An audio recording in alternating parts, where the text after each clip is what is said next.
Hello, this is Carolyn. Tuesday, we'll get it to you there. You can expect that email from me within the next few minutes.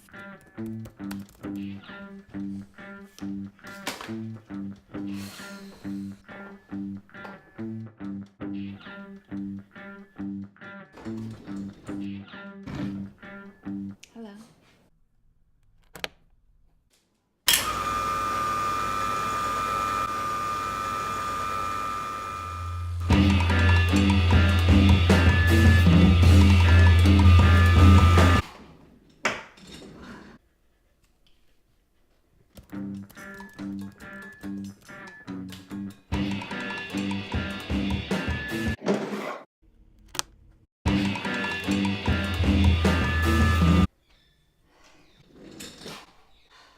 And is that Elise with an E or with an A?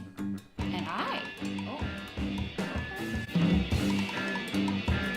Okay. Just one more time.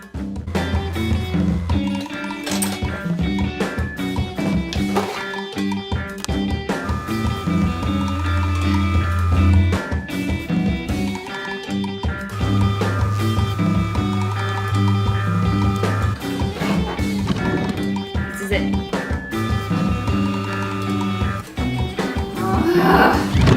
Last time.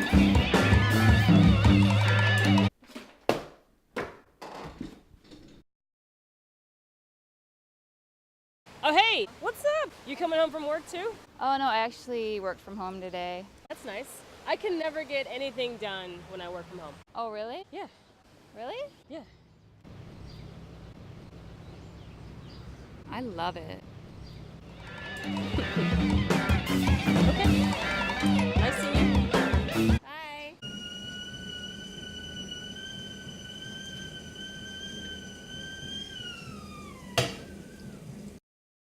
My body changed during puberty, which was pretty cool. Da da da da da da da da. I got hair and smells and bigger feet and bad moods. Da da da. But now that I'm 30, that shit's still there. But there's another layer, permeates the air. P-E-A-K-I-N-G. It's where I'm at, it's what I want, it's how I breathe. P-E-A-K-I-N-G. It's where I'm at, it's what I want, it's how I breathe.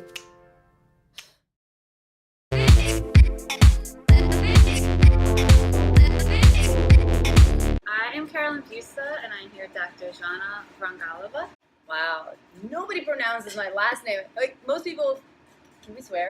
Yeah, Yeah. Okay. It's just the internet. Yeah, most people fuck up my first name to begin with, let Okay. alone my last name, so that was pretty good. I did practice. And Dr. Zhana is a New York City-based sex researcher, writer, and educator. You're the creator of the CasualSexProject.com, which I want to talk about. And you write and speak all over about the science of non-monogamy and casual sex. I also have a podcast, Yes.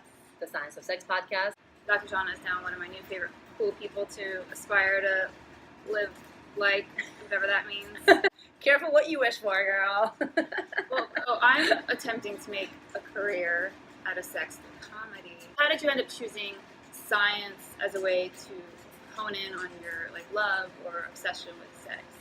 Are you saying you're obsessed with sex? Not everybody is. You know, there are people who are asexual or not particularly sexual. But yeah, I think it's fair to say I'm obsessed with sex and in a good way. So I grew up in Macedonia, in a small, tiny little country in southeast Europe. My dad was a professor at the university in a different topic, electrical engineering, so it had nothing to do with sex. But I kind of knew what that lifestyle looked like, and I was really fascinated by knowledge and science, and he instilled in me this love of science. And so I always kind of knew that what I wanted to do was be a scientist. At the same time as that was happening, sexuality was always a big part of who I was. In Yugoslavia at the time, and then Macedonia, it was sort of an atheist country. We were a socialist country, Okay. so there was no religion at all.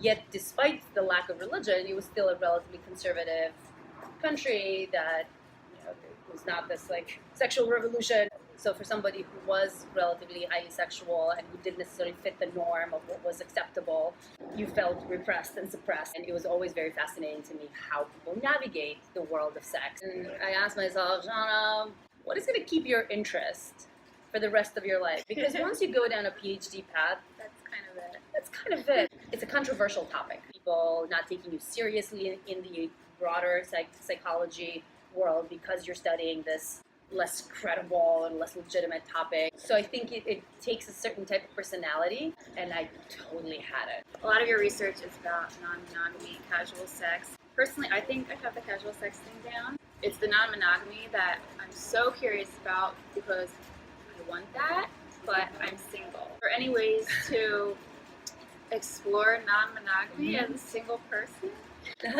There is, as a matter of fact. You don't have to be in a long-term committed romantic relationship in order to explore non-monogamy. There's a term being used in the world of the poly community, the polyamory community, called solo poly. Ooh, I don't know. So what you would do as a single poly person, as you're having these different types of relationships with people, you would be very open and honest about the rest of your sex and relationship lives. Do they have other lovers? Sexual health? Are they using condoms? Are they tested? Whether it's the sexual aspect of it or the romantic aspect, those kinds of conversations are very often not being had when people are just dating. It's a very slow process for me of being able to be more honest with people that aren't necessarily long-term relationship people. It all depends on the context in which you're meeting people and the kind of relationship that you think you want to establish. So I don't know, let's say you meet someone and it seems like you might go home and just have a one-night stand with that person. I don't necessarily think you need to have so I am non-monogamous, and if we are ever going to see each other again, 7 years from now, They're here to shut us down. this is censorship against sexuality. What's the end game with these long-term kind of fuck buddy situations? Like, how do you break out of it, or how do you pull away those attachment feelings? I think it's good to ask yourself those questions and be somewhat intentional in how this progresses, because you absolutely have control. You know what the factors are that are creating more attachment.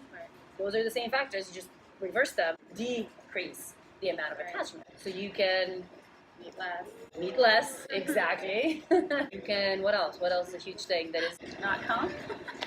Yeah, but that's no fun. I get so excited thinking about all honesty. It gets me so excited. So I wanted to get to the casualsexproject.com. It's a website that allows people, it has a form where people can submit their true stories of hookups. Yeah, I went on it last night.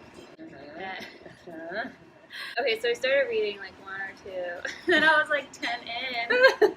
The line that got me, I was like, okay, I need to get out of here, was, she began one of the sluttiest blowjobs I ever had. Yummy. If people haven't been on it or read it, there's absolutely that element, that masturbatory, but that's not the only thing. Right. Some people write in a sexier way. And some of the stories are pretty bad. The experience wasn't a good experience, or it was kind of like a meh. People will go just because they're curious how these casual hookups play out in real life, both the good and the bad. Masturbation. Okay, masturbation.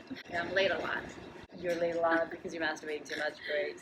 Is it good to switch up the types of masturbation you do? Yes and no. So you do something, and that something leads to an orgasm. Then that's the reward mechanism that you're sort of seeking. That doesn't mean that you can't or could not get pleasure in other ways. But if you're just reinforcing that one way of stimulation, when you try something different, it might not be as pleasurable.